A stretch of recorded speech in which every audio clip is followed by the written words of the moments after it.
5 से ज्यादा problems face कर रहा हूं अपने iPhone 16 Pro में। 20 सितंबर 2024 मतलब पहले दिन हमने iPhone 16 Pro ले लिया था, पूरा डेटा ट्रांसफर कर दिया था, सिम कार्ड डाल दिया था, पर्सनल फोन की तरह मैं यूज कर रहा हूं इसको। मैं इंस्टाग्राम भी यूज करता हूं, यूट्यूब भी यूज करता हूं, ट्विटर भी यूज करता हूं, गेम्स भी खेलता हूं, मेरा पर्सनल फोन है। बैटरी में कितना ज्यादा इंप्रूवमेंट हुआ है और कैमरे में कितना इंप्रूवमेंट हुआ है सब कुछ बात करेंगे, क्योंकि डिटेल डिस्कशन होने वाला है। मतलब मैं अपना एक्सपीरियंस शेयर करने वाला हूं और रिव्यू देने वाला हूं। देखो सबसे पहले लुक एंड फील के बारे में बात करूं ना और डिजाइन चेंजेस के बारे में बात करूं, कुछ डिजाइन चेंज नहीं करा गया। मतलब iPhone 15 Pro की तरह ही सेम iPhone 16 Pro दिखता है, बस इसमें एक नया कलर आ गया, बाकी 3 कलर सेम मिलता है। साइड बाय साइड भी रख दोगे तो भी आपको दोनों फोन सेम लगेंगे। इसके अलावा यहां पर कैमरा कंट्रोल बटन ऐड कर दिया गया है, जिसके बारे में डिटेल में बात करेंगे।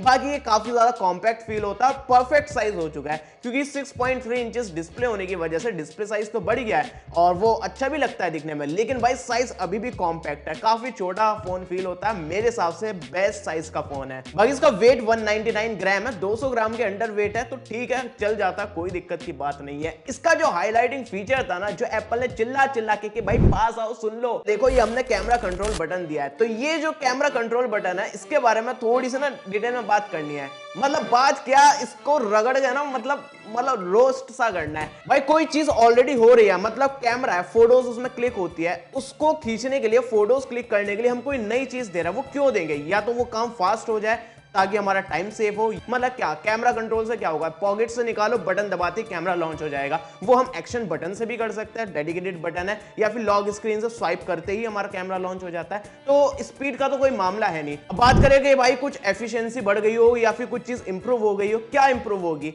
आप कैमरा कंट्रोल से क्या चीज करोगे, यहाँ पर सिंगल क्लिक करने में आपका कैमरे से फोटो लिया जाता है, लॉन्ग प्रेस करने से वीडियोस रिकॉर्ड करी जाती है। वो हमें भाई स्क्रीन पर भी बटन दिखता है, स्क्रीन पर जो कैमरा शटर है उसको क्लिक करो, फोटो हो जाता है, लॉन्ग प्रेस करो, वीडियो रिकॉर्ड हो जाती है। बाकी डबल क्लिक करके कंट्रोल सेट करने का ऑप्शन है, वो भाई हम अपनी स्क्रीन से भी कंट्रोल सेट कर सकते हैं, और स्क्रॉल करके आप एडजस्ट कर सकते हो, वो हम अपनी स्क्रीन से भी कर सकते हैं। मतलब क्या फायदा है, और बल्कि नुकसान बताता हूं। अगर मैं लैंडस्केप में इस कैमरा कंट्रोल को यूज करूंगा तो भाई ये मुझे काफी ऊपर फील होता है, ऐसा लगता है कि यार ये थोड़ा नीचे होना चाहिए था, मेरी फिंगर वहां तक नहीं जा पाती है, मुझे 2 हाथ यूज करने पड़ते हैं। चलो वर्टिकल यूज करके देखते हैं। अगर मैं इसको ऐसे रखता हूं तो फील होता है कि बटन ये कुछ ज्यादा ही नीचे है, थोड़ा बटन ऊपर होना चाहिए ताकि मैं एक हाथ से यूज कर पाता।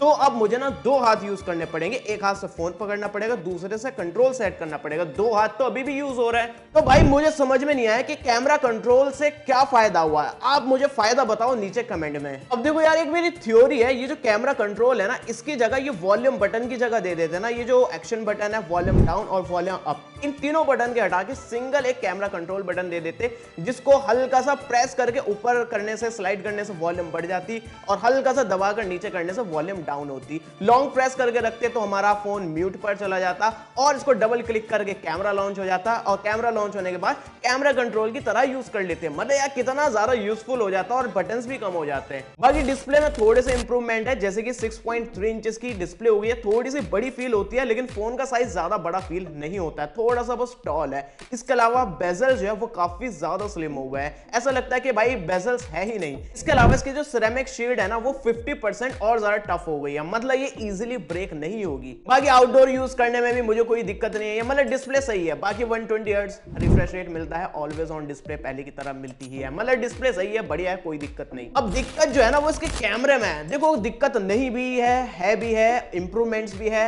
इंप्रूवमेंट्स है भी नहीं, मतलब ये पता नहीं किस तरह का अपग्रेड है, डिटेल में डिस्कशन करते हैं। अब जैसे कि इसका 48 मेगापिक्सल का अल्ट्रा वाइड एंगल कैमरा दिया गया है, जैसे कि मेन कैमरा 48 मेगापिक्सल का मिलता है ना, उसमें 12 मेगापिक्सल पे क्लिक कर सकते हैं, 24 पर कर सकते हैं, या फिर 48 पर कर सकते हैं। बाय डिफॉल्ट 24 सेट करके रख सकते हैं, लेकिन इसका अल्ट्रा वाइड बाय डिफॉल्ट या तो 12 मेगापिक्सल पे सेट कर सकते हो, या फिर आप मैनुअली 48 में क्लिक कर सकते हो। लेकिन यार 24 मेगापिक्सल का जो साइज था ना वो काफी परफेक्ट था।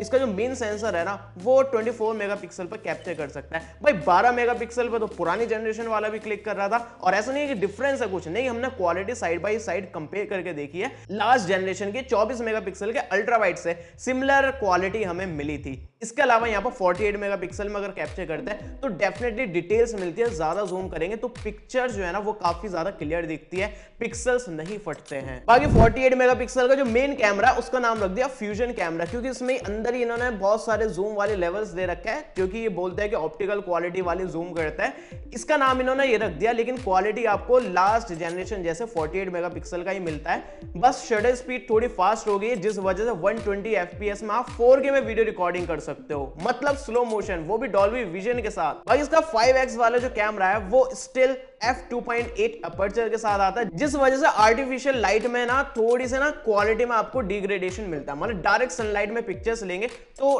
ठीक है, अच्छी क्वालिटी आ जाती है, लेकिन भाई आर्टिफिशियल लाइट, मैं भाई इस एनवायरनमेंट में दिखा रहा हूं, यहाँ पर काफी अच्छी लाइट्स थी, बहुत बढ़िया लाइट्स थी। यहाँ पर आप देखेंगे डिटेल्स कितनी मिसिंग है, मैं जूम करके दिखा रहा हूं भाई, ऐसा लग रहा है कि भाई लो क्वालिटी पिक्चर है। और ये जो है ना आईफोन, मैं गारंटी ले रहा हूं, एप्पल जो है ना 48 मेगापिक्सल का टेलीफोटो कैमरा लाएगा और उसको एक नया अपग्रेड दिखाएगा, जो कि वो अभी कर सकते थे, जानबूझ के नहीं करा, क्योंकि अगली बार भी तो कुछ अपग्रेड दिखाना पड़ेगा ना। इसके अलावा मैं कुछ क्लोजअप में फोटोज लूंगा ना 5x में, तो ये डिजिटल जूम हो जाता है, मतलब इसका जो मेन कैमरा है ना 48 मेगापिक्सल वाला, उसी को डिजिटली 5x में जूम करके क्लिक करता है। भाई अगर मुझे 5x वाला जो टेलीफोटो कैमरा सेंसर है उसी से ही क्लिक करना है तो मैं क्या करूंगा? मतलब अच्छी बात है, चलो पास से वो नहीं कर पाता होगा टेलीफोटो 5x में जूम, या फिर क्वालिटी में दिक्कत होती होगी, लेकिन मैं भाई अपने ऑब्जेक्ट को उसी के अकॉर्डिंग एडजस्ट कर लूंगा ना। मुझे चाहिए टेलीफोटो कैमरे से फोटो, वो भाई लॉक करने का ऑप्शन होना चाहिए, फोर्सफुली मुझे 5x चाहिए, वो मैं कैसे करूंगा यार? कोई ऑप्शन नहीं है, वो मैनुअली मेन कैमरे में शिफ्ट हो रहा है, वो भी डिजिटली 5x जूम कर रहा है, तो भाई टेलीफोटो का फायदा क्या है? बाकी और भी काफी सारी प्रॉब्लम्स है जो हम आगे बात करेंगे। इसके अलावा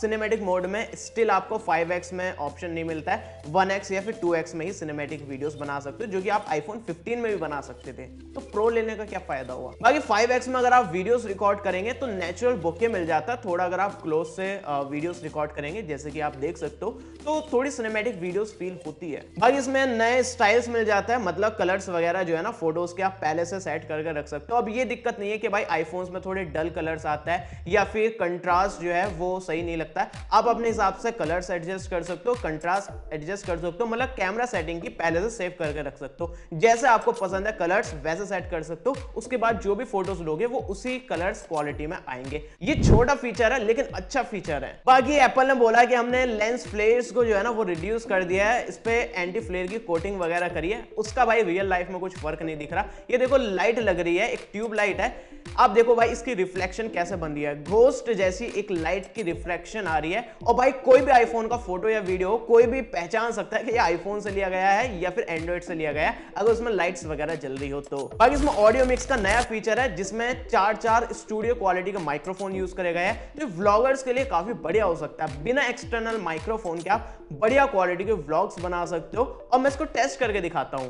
देखो ऑडियो मिक्स को ना और अच्छे से समझने के लिए मैं आपको और टेस्ट करके दिखा रहा हूँ। और अभी जो है ना अगर आप व्लॉग करते हो, मैं अभी अल्ट्रा वाइड एंगल से व्लॉग कर रहा हूँ, और अल्ट्रा वाइड एंगल पर अगर आप व्लॉगिंग करते हो तो इन फ्रेम यूज कर लेना, काफी अच्छी क्वालिटी मिलेगी। लेकिन एक चीज नोटिस कर रहे होंगे, आपको वॉल्यूम कम देखने को मिल रही है। मैंने कुछ एडिट नहीं करा, इसको ना थोड़ा वॉल्यूम होगा बूस्ट करना पड़ेगा, अगर आप सही इसमें व्लॉग्स को एडिट करना चाहते हो ना, तो थोड़ी आपको बढ़ाना पड़ेगा। तो इस तरह की क्वालिटी मिलती है। मैं पूरा ऊपर आ चुका हूँ, तो आउटडोर में अगर आप व्लॉग वगैरह करना चाहते हो तो ठीक ठाक वॉल्यूम पर मैं बोल रहा हूँ, और नॉइस काफी है एनवायरनमेंट की। अभी जो आप सुन रहे हो वो थोड़ा एडिट करने के बाद सुन रहे हो, मैंने इसमें थोड़ा सा मॉडिफिकेशन करा है वीडियो एडिटर में, ताकि ऑडियो थोड़ी बेटर हो पाए। वॉल्यूम भी बढ़ाई है थोड़ी, और थोड़ा एडजस्टमेंट भी करा है, थोड़ा बेस भी बढ़ाई है, तो सुनकर देख सकते हो किस तरह की क्वालिटी मिल रही है। और ये है ओरिजिनल, बिना किसी उसके स्टैंडर्ड क्वालिटी जो नॉर्मली रिकॉर्ड होती है, ना ही इसमें हमने ऑडियो मिक्स लगाया है और ना ही इसमें हमने कोई फिल्टर लगाया है। बाकी इसकी डिटेल कैमरा रिव्यू वीडियो हमने अलग से बना रखी है, वो जाकर देख लेना। अब देखो इस फोन का साइज बढ़ाने का एक रीजन था इसकी बैटरी। लास्ट ईयर का 15 प्रो काफी बेकार बैटरी देता था, इसकी डिस्प्ले का थोड़ा साइज बढ़ने की वजह से फोन में ना स्पेस बन गया बैटरी बढ़ाने के लिए, तो 9.4% बड़ी बैटरी यूज करी गई है 15 प्रो के कंपैरिजन में, जिस वजह से आपको ज्यादा बैटरी बैकअप मिलता है। अब कितना बैटरी बैकअप मिलता है देखो, हमने ना इसको नॉर्मल यूज करा, मतलब हमने इंस्टाग्राम चलाया और YouTube पर वीडियोस देखी, ब्राउजिंग करी हमने सफारी पर, इसके अलावा ट्विटर चलाया, गेम्स खेले, फोटोग्राफी, वीडियोग्राफी, मतलब एक नॉर्मल यूजर जो होता है ना वो अपने दिन में जो जो काम करता है हमने वो सारे काम करे, और मुझे स्क्रीन ऑन टाइम 8 घंटे का मिला। सही सुन रहे हो, 24 घंटे में 8 घंटे का स्क्रीन ऑन टाइम मिला है, मतलब 0 से 100% मेरी बैटरी डाउन हो गई और 8 घंटे तक मैं लगातार स्क्रीन पर था ऑन करके, तो ये काफी अच्छा स्क्रीन ऑन टाइम है। तो मेरे अकॉर्डिंग अगर आपका नॉर्मल यूज है तो 7 से 8 घंटे का स्क्रीन ऑन टाइम मिल सकता है। बाकी गेमिंग कर रहे हो, पूरा दिन ही गेम चला रहे हो, तो भाई ऑब्वियसली कम बैटरी बैकअप मिलेगा। और ये जो स्क्रीन ऑन टाइम मिला है ये सिमिलर मेरा आईफोन 15 प्लस जैसा मिला है, जो कि लास्ट ईयर का सबसे ज्यादा बैटरी बैकअप देने वाला आईफोन था। और A18 Pro चिप भी काफी ज्यादा एफिशिएंट है, जिस वजह से ज्यादा बैटरी बैकअप मिल रहा है। बैटरी तो ठीक है, लेकिन चार्जिंग का क्या सीन है? देखो आपने सुना होगा 40 वॉट 45 वॉट सपोर्ट, वो लीक्स आपने देखे होंगे भाई, उनके फोन में पता नहीं कैसे मिल रहा है। हमने टेस्ट करके देखा था, अलग से डेडिकेटेड वीडियो बना रखी है। अब एप्पल क्या बोलता है? एप्पल बोलता है 20 वॉट की ये वायर्ड चार्जिंग सपोर्ट करता है, 25 वॉट की वायरलेस चार्जिंग सपोर्ट करता है। हमने क्या करा, 20 वॉट के चार्जर से चार्ज करके देखा तो हमारा फोन 80% 55 मिनट में चार्ज हुआ। इसके बाद हमने एप्पल का ऑफिशियल 30 वॉट का चार्जर यूज करके देखा, उसमें 56 मिनट में 80% चार्ज हुआ। इसके बाद हमने 65 वॉट का गैन चार्जर यूज करा, पीडी वाला, तो यहां पर हमें जो टाइम मिला है ना वो 53 मिनट में 80% चार्जिंग मिली है। तो मतलब तीनों ही केस में हमें सिमिलर चार्जिंग स्पीड मिली है। और हमारी डेटा केबल में पावर भी दिख रही थी, तो हमें लगभग ना 26, 27, 28 वॉट की चार्जिंग मिली बीच बीच में, लेकिन ऑन एन एवरेज 20-21 वॉट से ही ये चार्ज हो रहा था। मेरे हिसाब से ऑन एन एवरेज ये 20 वॉट की ही चार्जिंग सपोर्ट करता है, बीच में भाई 27-28 वॉट भी चला जाता है कुछ सेकंड्स के लिए। बाकी देखो परफॉर्मेंस के बारे में क्या ही बात करें, ये सबसे ज्यादा अच्छी परफॉर्मेंस देने वाला आईफोन नहीं, सबसे ज्यादा परफॉर्मेंस देने वाला फोन है इस दुनिया में। इसका गीक बेंच स्कोर भी देखेंगे ना, सीपीयू या जीपीयू में सबसे ज्यादा परफॉर्मेंस देने वाला ये फोन है। बाकी एंड्रॉइड स्कोर भी आप देख सकते हो, जो कि थोड़ा कम है एंड्रॉइड फोन के कंपैरिजन में, लेकिन गीक बेंच को ज्यादा बेटर माना जाता है आपस में फोन को कंपेयर करने के लिए। अब इतनी अच्छी परफॉर्मेंस मिलती है तो भाई बीजीएमआई टेस्ट ना करे ना, तो हमने इसमें बीजीएमआई टेस्ट करा, इवन इसकी डिटेल डेडिकेटेड वीडियो भी बना रखी है, वो जाकर देख लेना। ग्राफिक्स में फिलहाल 90 FPS इसमें नहीं आया है, फ्यूचर अपडेट में बीजीएमआई के इसके 90 FPS भी अनलॉक हो जाएंगे। फिलहाल इसमें आपको HDR में एक्सट्रीम फ्रेम रेट्स मिलता है, हमने गेम प्ले करके देखा, स्मूथ परफॉर्मेंस मिली है, कांस्टेंट हमें 60 FPS मिले हैं। इसके अलावा अल्ट्रा HDR में अल्ट्रा फ्रेम रेट्स का ऑप्शन मिलता है, तो हमें एक्सपेक्टेड था कि 40 FPS मिल जाएंगे, लेकिन हमें मिले 30-35 ऐसे FPS मिल रहे थे, मतलब कांस्टेंट 40 FPS हमें नहीं मिले। लेकिन बीजीएमआई टेस्ट की वीडियो में कमेंट्स आए लोगों के, उन्होंने बताया कि भाई बीजीएमआई इतना अच्छे से ऑप्टिमाइज नहीं है लेटेस्ट वर्जन पर, मतलब आईफोन 15 प्रो सीरीज में भी ये दिक्कत फील हो रही है नए वर्जन पर, और बोला कि भाई पबजी जो है ना वो काफी स्मूथ चल रहा है। तो इसके बारे में भी हम डिटेल डिस्कशन करेंगे अपनी दूसरी वीडियो में। बाकी गेम प्ले के दौरान भाई मेरा फोन बिल्कुल हीट नहीं हुआ, नॉर्मल जितना हीट होना चाहिए उतना हीट हुआ, ओवर हीट का इशू मुझे गेमिंग में नहीं मिला। अब भाई हीटिंग की बात चली रही है, तो ये फोन ओवर हीट होता है या फिर नहीं?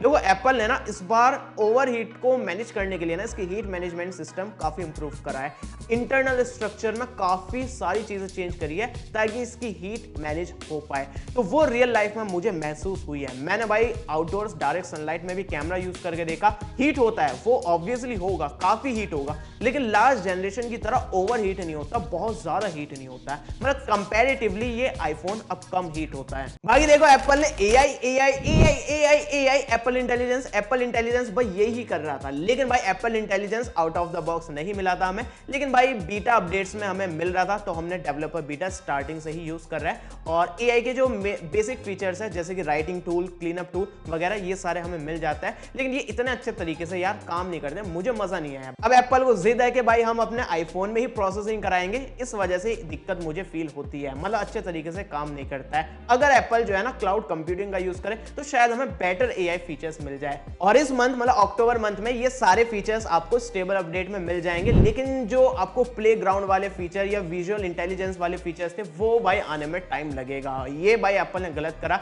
चलो आप लेट अपडेट दे रहे हो, अक्टूबर के मंथ में स्टेबल अपडेट दे रहे थे, तो भाई सारे एआई के फीचर्स मिल जाने चाहिए थे। अब ये क्या बात हुई, एक महीने बाद थोड़े से फीचर दे देंगे, 2 महीने बाद और बाद में फीचर्स जो प्रॉमिस करे गए, जो दिखाए गए, वो सारे फीचर्स लॉन्च डे पर ही मिलने चाहिए थे, लेकिन फिर भी मैं बोल रहा हूँ 1 महीने बाद दे रहा हूँ तो भी चल जाता। लेकिन भाई ये क्या बात हुई, थोड़े थोड़े किस्तों में आप अपडेट्स दोगे और उसमें ये एआई के फीचर्स ऐड करोगे, ये सही बात नहीं है। अब मैंने इसको पर्सनल फोन की तरह यूज करा है और मैं करने भी वाला हूं, तो मैंने भाई कुछ प्रॉब्लम्स फेस करी है, जैसे कि आपने सुना भी होगा काफी लोगों ने फेस करी है, इसमें टच इश्यूज मिला है। हालांकि मैं बीटा अपडेट कर रहा हूं, डेवलपर बीटा, लेकिन लोगों के स्टेबल अपडेट में भी ये दिक्कत है। मतलब कभी कभी ना टच जो है ना कहीं कहीं काम नहीं करती है, वो एप्लीकेशन आपको क्लोज करनी पड़ती है रिसेंट से, जब जाकर टच काम करती है। खासकर जो है ना ये प्रॉब्लम कीबोर्ड में मिलती है, जब आप टाइप करते हो कोई कीज जो है ना वो क्लिक नहीं होती है, टैप नहीं होती है। अब क्या करना है, वही एप्लीकेशन फिर से क्लोज करो, फिर कीबोर्ड काम करेगा। तो ये मेरे साथ नहीं, काफी लोगों के साथ दिक्कतें हो रही है।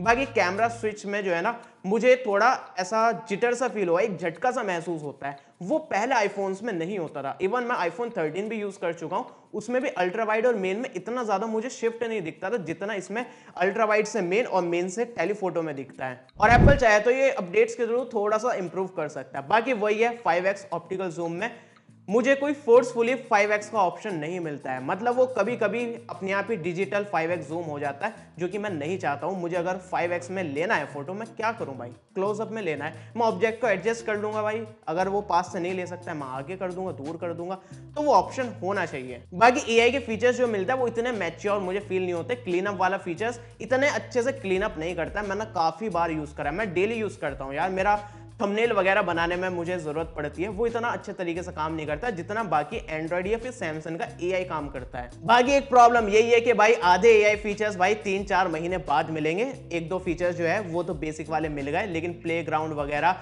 या फिर इमोजीज जनरेट करने वाला एआई वाले, वो भाई बहुत महीने बाद, अगले साल 2025 में मिलेंगे। अब आईफोन 16 प्रो और आईफोन 16 प्रो मैक्स में क्या डिफरेंस है वो बताता हूं। देखो 16 प्रो मैक्स में कोई डिफरेंस नहीं है, उसमें आपको थोड़ी बड़ी बैटरी मिलती है, जिस वजह काफी ज्यादा बैटरी बैकअप मिलता है। इसके अलावा उसमें थोड़ी बड़ी डिस्प्ले मिलती है 6.9 इंचेस की, बस ये दो डिफरेंस है, बड़ी बैटरी और बड़ी डिस्प्ले। अब देखो मेरा फाइनल ओपिनियन क्या है इस फोन को लेकर। देखो अगर आप ऑलरेडी आईफोन 15 प्रो या फिर आईफोन 15 प्रो मैक्स यूज करो तो आपको अपग्रेड करने की जरूरत नहीं है। ऐसा कुछ मेजर अपग्रेड नहीं आया कि भाई आप इसमें अपग्रेड कर लो। बस एक रीजन हो सकता है, वो भी आईफोन 15 प्रो यूजर्स को, अगर भाई आपको कॉम्पैक्ट फोन ही चाहिए लेकिन बैटरी बैकअप में मजा नहीं आ रहा 15 प्रो में, तो आप 16 प्रो में अपग्रेड कर सकते हो। कॉम्पैक्ट साइज में अच्छा और डिसेंट बैटरी बैकअप मिल जाएगा। इसके अलावा आप 15 प्रो प्रो मैक्स यूज नहीं कर रहे हो, बाकी कोई आईफोन यूज करो, कोई सा भी हो, चाहे प्रो हो या फिर कोई एंड्रॉइड फोन यूज करो, तो आप डेफिनेटली इसको परचेस कर सकते हो। बढ़िया फोन है, बेस्ट डील है, और इस बार प्राइस ड्रॉप भी हुआ है इस पर काफी अच्छा। तो 1,20,000 का आईफोन 16 प्रो आपको बेस वेरिएंट में मिल जाता है और 5,000 का आपको कैशबैक मिल जाएगा, तो 1,15,000 में भी इसको ले सकते हो। लेकिन इसमें भी एक पंगा आ जाता है, अगर आपको कॉम्पैक्ट फोन पसंद है तो आप इसको ले लेना, लेकिन अगर आपको बड़ी डिस्प्ले चल जाएगी ना, बड़ी डिस्प्ले में बड़ा बैटरी बैकअप भी मिलेगा,